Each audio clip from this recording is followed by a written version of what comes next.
Olá a todos, mais um vídeo aqui para o canal, voltando com mais um vídeo de ranking.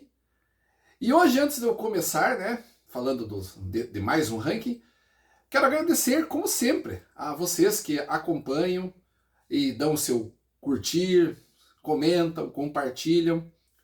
E esse é o mais importante desses vídeos. Desde o começo, quando eu comecei lá atrás, no primeiro vídeo de ranking, eu já pensava nisso, né? Poxa, eu vou fazer aqui um vídeo que é puramente a minha opinião pessoal, sem nenhuma pretensão de ser a verdade absoluta, longe disso.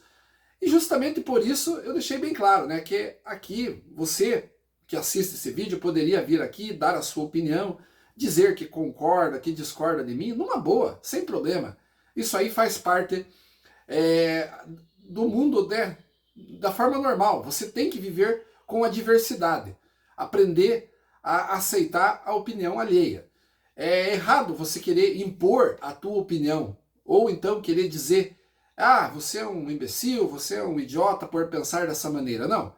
Em tudo na vida a gente tem que aprender a respeitar, principalmente quando se trata de algo opinativo, que não é um fato. Aqui, quando eu digo que tal disco é o pior, eu não estou falando algo factual, eu estou falando algo que tem a ver com a minha visão. Então, essa visão pode ser igual à sua ou pode ser diferente. E isso é o que tem feito legal durante todo esse tempo que eu estou fazendo o ranking. Eu tenho achado muito legal. 99,9% das pessoas que vêm aqui e comentam, vêm com educação, vêm com respeito, falam, olha, discordei disso, concordei com aquilo, e isso é o mais importante. Então hoje eu vou falar de uma banda que eu gosto bastante, uma banda bem legal mesmo, uma banda surgida no final da década de 70, 1978 para ser mais exata, que é o Whitesnake. O Whitesnake é uma banda formada pelo seu líder em contest, David Coverdale. A figura do David Coverdale e do Whitesnake se fundem numa só. Não existe Whitesnake sem David Coverdale. É uma banda que, a partir do momento que o David Coverdale falecer, ou o David Coverdale dizer que não existe mais, não tem como você refundar a banda. É uma banda assim como Motorhead, por exemplo. Não existe Motorhead sem o Lemmy. O Whitesnake é a cara, né? É a cara do David Coverdale. E o David Coverdale formou o Whitesnake depois que ele saiu do Deep Purple. Em 1976, o Deep Purple encerrou as atividades naquele período. Aí o David Coverdale se viu numa encruzilhada. Primeiro, ele optou por uma carreira solo, né? Pensou, vou tentar a minha carreira solo. A carreira solo dele não emplacou, né? Lançou ali 2 álbuns, mas esses álbuns não tiveram um destaque, né, que ele esperava. E até que em 1978 ele decidiu montar a sua própria banda. Eu vou falar aqui dos 13 álbuns de estúdio do Whitesnake. Então, vão ficar de fora, obviamente, os álbuns solo do David Coverdale, o EP Snake Bite também vai ficar fora, os álbuns ao vivo, as coletâneas, somente os 13 álbuns de estúdio. E eu já começo dizendo que um dos álbuns de estúdio do Whitesnake eu não gosto. Eu não gosto e por isso, né, aquele critério que eu sempre uso, se eu não gostar de nenhuma música, eu não faço questão de ter na minha coleção. E é o caso desse álbum que aqui eu não vou mostrar porque eu não tenho, que é o Purple Album de 2015. É um álbum que eu considero totalmente desnecessário, aquelas regravações de músicas do Deep Purple, né? O David Coverdale quis fazer uma homenagem à sua antiga banda, só que ali dois problemas aconteceram. Primeiro, que as regravações ficaram aquém, né, do esperado. E um dos fatores para isso foi a voz do David Coverdale, que já não se encontrava numa fase muito legal, né, para cantar aquelas músicas do Deep Purple que exigiam muito mais dele. Então eu acho que ali foi umas regravações que não acrescentaram nada. Por isso eu não me animei a comprar e não tenho na minha coleção. Então, em último lugar, fica o Purple Album. Em 12º ou penúltimo lugar, eu coloco o Forevermore de 2011. Eu acho um álbum razoável para bom. Tem músicas legais, mas aqui começa a fase, digamos, a fase decadente do Whitesnake. Embora se aproveite, como eu falei, algumas músicas, eu acho que a partir desse álbum começa o problema, e talvez pelo choque, assim, no sentido de que eu percebi uma queda, né, no Whitesnake, eu coloco esse álbum aqui em penúltimo lugar. O próximo álbum aqui é o último até agora lançado pelo Whitesnake, que é o Flesh and Blood, de 2019. É um álbum que é praticamente a mesma coisa que o Forevermore. Ele é um álbum que tem ali algumas músicas, mas que também traz esse sentimento de que falta algo. A voz do David Coverdale aqui já se torna evidente que estava muito desgastado. Aliás, o Whitesnake, né? Ultimamente os shows do Whitesnake que têm acontecido têm sido constrangedores. Então, infelizmente, talvez esse seja o último álbum de estúdio do Whitesnake, e até melhor que seja, porque se existir um álbum novo, é bem provável que seja bem pior que esse ainda, né? Pelas condições do David Coverdale, e talvez porque o Whitesnake já tenha mostrado tudo o que precisava. O Whitesnake não precisa provar mais nada para ninguém. O próximo álbum que eu vou mostrar aqui para vocês agora, né, 10º lugar aqui, é o Slip of the Tongue, de 1989. Esse álbum aqui, ele é bom, ele conta com a participação do guitarrista Steve Vai. Tem músicas legais aqui, eu coloco uma das minhas favoritas desse álbum, a minha favorita, certamente, Now You're Gone. É muito legal essa música, mas tem algumas coisas que foram desnecessárias. A regravação de Fool for Your Loving, por exemplo, não precisava. E no fim das contas é um álbum que não é o mais fraco da fase clássica da banda, na minha opinião. Em seguida, 9º lugar aqui, vem o Restless Heart, de 1997. É um álbum que, depois daquele hiato, né, de 89, do Slip of the Tongue, o Whitesnake deu uma parada, né, foi ali lançado no meio uma coletânea, mas foram 8 anos sem gravar um álbum novo, até que veio o Restless Heart. É um álbum que muita gente torce o nariz, coloca até como último lugar, mas eu não. Eu acho esse álbum legal.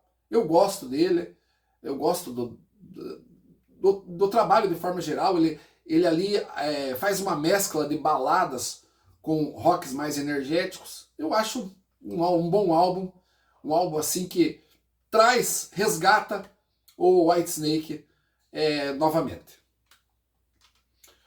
O próximo álbum agora é a estreia da banda, o Trouble, de 1978.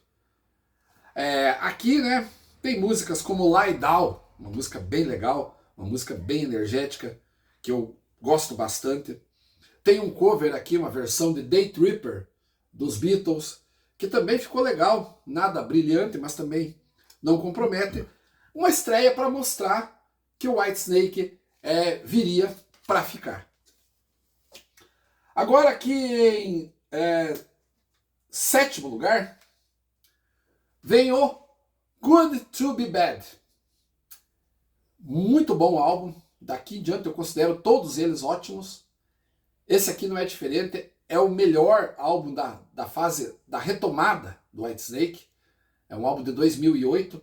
É um álbum que veio naquele momento. Gostei muito na época, continuo gostando.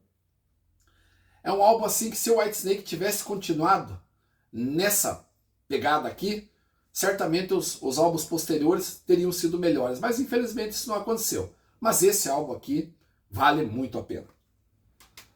Agora em 6º lugar aqui, talvez surpreendendo muitos, o álbum 1987, que é o álbum mais famoso, o maior álbum do Whitesnake, o álbum que mais vendeu, né? O álbum de maior repercussão da banda.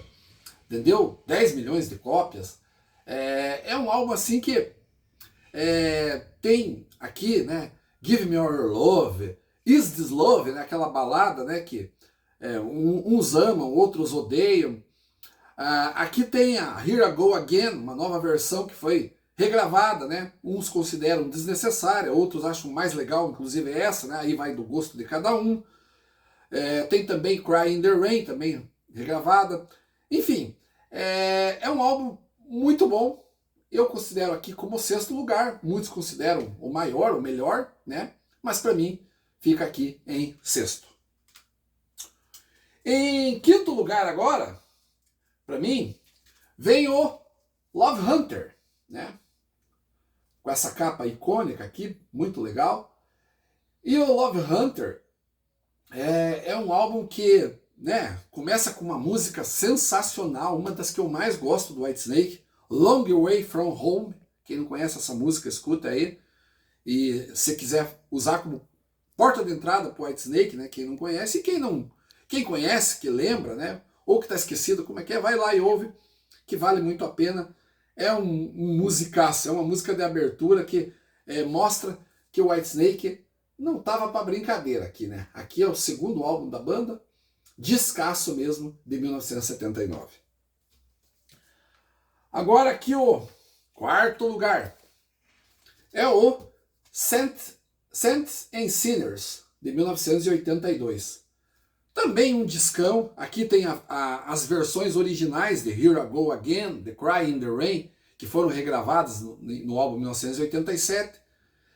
Fizeram mais sucesso posteriormente, mas aqui são as versões definitivas dela, né? E ótimas músicas, Victim of Love, a faixa título Saints and Sinners. Também um descasso, né? Tem gente que considera também melhor. Aí, daqui em diante, eu acho que todos os discos, né, podem ser considerados os melhores a partir ali do 6º colocado, né? Todos podem ser colocados em primeiro e não tem nada de errado nisso. Agora o meu 3º favorito, abrindo aqui o pódio, né? Medalha de bronze, o Come On Garrett, de 1981. Discão também, puta disco, a faixa título que abre o álbum, sensacional. Come On Garrett, Don't Break My Heart Again, musicaça também. Child of Babylon, também ótimo, excelente. Um discão do Whitesnake, abrindo a década, né? Ali 81, né? 1981, mostrando que o Whitesnake estava pronto ali para a década de 80 e fazendo esse clássico aqui, na minha opinião. Agora o vice-campeão aqui, o álbum que antecedeu Come On Garrett, o Red and Wine, né? Da fase ainda blues rock, né? Pode-se assim dizer, do Whitesnake, né? Essa fase, a fase chapéu e bigode, né? Que muita gente chama dessa maneira, né? A fase chapéu e bigode.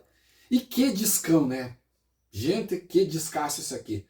Começa com Fool For Your Love, né? Para abrir aqui, para mostrar que não, aqui é brincadeira, né? Fool For Your Love, Black and Blue, She's a Woman, Carry Your Load, a faixa título, Street Talker, todo esse disco aqui é excelente.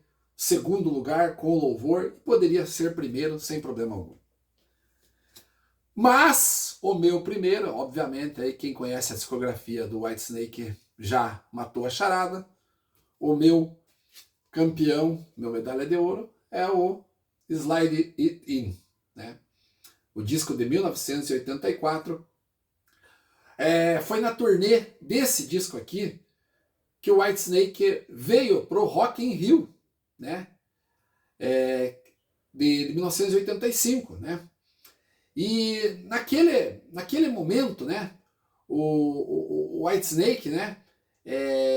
Veio e ali ele teve uma repercussão muito grande aqui no Brasil, né? Inclusive daí os discos anteriores foram relançados e tudo mais. E aqui para mim, né, foi o auge da banda, em todos os sentidos, né? Aqui tem Gambler, que abre o disco de forma brilhante, Give Me More Time, Loving a Stranger, porra, que música, essa música sensacional, All or Nothing, Hungry for Love, e principalmente a minha favorita desse álbum, uma das minhas favoritas do Whitesnake, talvez a minha favorita, não sei, hoje é a minha favorita, Guilty of Love. Essa música é impossível você ouvir e não vibrar junto com ela. É uma música que realmente, a qualquer momento, se você colocar Guilty of Love, essa música te traz um sentimento positivo, te revigora. É um musicão mesmo, tá no meu álbum favorito, então não tem como, né? Pra mim, o melhor álbum da banda, o Slide It In, de 1984, o Masterpiece, o clássico definitivo do Whitesnake.